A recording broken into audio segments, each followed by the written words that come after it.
Hello viewers, welcome to the cheerful bite. இன்னைக்கு இந்த வீடியோவில் பார்க்க போகிறது என்னன்னா, பொதுவாக இந்த உலகத்தில் இருக்கிற எல்லாருக்கும் யார் வீட்லயாவது ஏதாவது இழப்பு ஏற்பட்டுச்சுன்னா, இல்லை ஏதாவது மிகப்பெரிய கஷ்டம் வந்துருச்சு அப்படின்னா, அவன் அப்பா என்ன பண்ணானோ இல்லை அவங்க வீட்டில் யார் என்ன பாவம் பண்ணாங்களோ தெரியல, அதனால தான் அவங்க வீட்டில் அப்படி ஆயிடுச்சு அப்படின்ட்டு நம்ம எல்லாரும் ஏகலமாக பேசுகிறத வழக்கமாக வச்சுருப்போம். அந்த வகையில் பெற்றவங்க பண்ண பாவம் பிள்ளைங்களை சேருமா அப்படின்ட்டு கிருஷ்ணர் பதில் சொல்லியிருக்காரு. இதை பற்றி தான் நீங்கள் இந்த வீடியோவில் டீட்டெயிலாக பார்க்க போகிறோம். அதுக்கு முன்னாடி இப்போ தான் நம்ம சேனலுக்கு புதுசாக வரீங்க அப்படின்னா தயவு செஞ்சு சப்ஸ்கிரைப் பண்ணிக்கோங்க. பகவான் கிருஷ்ணர் சொன்ன பதிலை நம்ம ஒரு கதையோடு ஒப்பிட்டு பார்க்கலாம். மகாபாரதத்தில் குருஷேத்திர போர் முடிஞ்ச சமயத்தில் திரு தராஷ்டிரன் கிருஷ்ணரிடம், கிருஷ்ணா, நான் குருடனாக இருந்த போதும் விதுரர் சொல் கேட்டு தர்மநாயங்களுடன் ஆட்சி செய்தேன். அப்படி இருக்க ஒருவர் கூட மீதமில்லாமல் என்னுடைய 100 பிள்ளைகளும் இறந்து போனதற்கு காரணம் என்ன என கிருஷ்ணரை பார்த்து கேட்டார் திரு தராஷ்டிரன். அதற்கு கிருஷ்ணர், சரி, நான் ஒரு கதை சொல்கிறேன், அதற்கு பதில் சொன்னால் நீ கேட்ட கேள்விக்கு பதில் தருகிறேன் என சொல்லி கதையை சொல்ல ஆரம்பித்தார் கிருஷ்ணர். ஒரு ஊர்ல நீதி தவறாத ஆட்சி செய்த ஒரு அரசனிடம் வறியவன் ஒருவன் சமையல்காரனாக வேலைக்கு சேர்ந்தான்.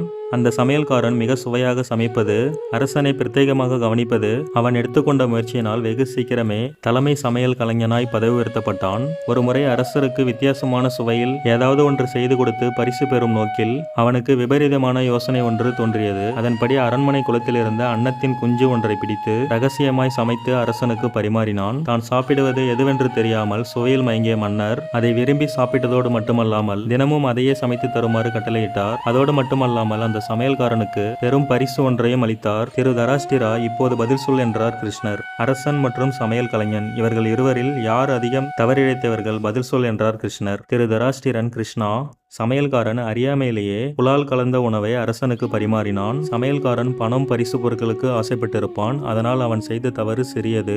ஆனால் பல நாட்கள் அசைவம் உண்டும் அதை கண்டுபிடிக்காத அரசன் தான் அதிக தவறிழைத்தவன் ஆகிறான் என்றார் திரு தராஷ்டிரன். பகவான் கிருஷ்ணர் புன்னகையுடன், தராஷ்டிரா, நீயும் ஒரு அரசனாய் இருந்தும் நியாயம் தவறாது மன்னர் செய்ததுதான் தவறு என கூறினாய். ஆனால் நான் சொன்ன கதை உன் கதைதான். நீயே போன பிறவியில் 100 அன்னக்குஞ்சிகளை உணவாக சாப்பிட்டிருக்கிறாய். அத்தகைய சூழ்நிலையில் அந்த அன்னக்குஞ்சிகளின் தாயார் எவ்வளவு மன கஷ்டங்களை அனுபவிச்சிருக்குமோ அதன் காரணத்தால் நீ உன் 100 பிள்ளைகளை இழந்து அதன் வலி வேதனைகளை நீ அறிந்து கொள்கிறாய் என்றார் கிருஷ்ணர். ஆதலால் நீ தினம் பார்த்து உண்ணும் உணவில் சைவம் எது அசைவம் எது என கூட உன்னால் பார்த்து உணர முடியவில்லை. அதன் காரணங்களாலேயே இந்த பிறவியில் நீ குருடனாய் பிறந்திருக்கிறாய் என்றார் கிருஷ்ணர். ஆதலால் அவரவர் வினைக்கேற்ப அவரவர் வாழ்க்கை அமையும் என்றார் கிருஷ்ணர். இந்த கதையிலிருந்து நம்ம என்ன தெரிஞ்சுக்கணும்னா, நம்மளோட அப்பா அம்மாவா இருந்தாலும் சரி, இல்லை நம்மளோட தாத்தா பாட்டியா இருந்தாலும் சரி, இந்த உலகத்துல ஒரு மனுஷன் பிறக்கிறான் அப்படின்னா அவனோட பூர்வ ஜென்ம பாவ புண்ணியங்களை வைத்து அவனோட வாழ்க்கை நல்லா இருக்கிறதும் இல்லை தீய வழியில போறதும். அதனால நம்மளோட பேரண்ட்ஸ் ஏதாவது பாவம் பண்ணாலும் சரி, இல்லை நம்ம தாத்தா பாட்டி இல்லை நம்ம ஏதாவது பாவம் பண்ணாலும் சரி, அது நம்மளோட குடும்பத்துல இருக்கிற எல்லாத்தையுமே பாதிக்கும். ஸோ அதனால வீடியோவோட இறுதியா நம்மளால முடிந்த அளவுக்கு பாவ காரியங்களில் ஈடுபடாம இருந்தாலே நமக்கு பின்னாடி வர ஜென்ரேஷன் நல்லாவே இருக்கும். ஓகே ஃப்ரெண்ட்ஸ், இந்த வீடியோ ரொம்பவே யூஸ்ஃபுல்லாக இருந்திருக்கும்னு நினைக்கிறேன். இந்த வீடியோ பிடிச்சிருந்தா மறக்காம இந்த வீடியோக்கு லைக் மட்டும் பண்ணுங்க. இப்போ தான் நம்ம சேனலுக்கு புதுசாக வரீங்க அப்படின்னா தயவு செஞ்சு சப்ஸ்கிரைப் பண்ணிக்கோங்க. தேங்க்யூ.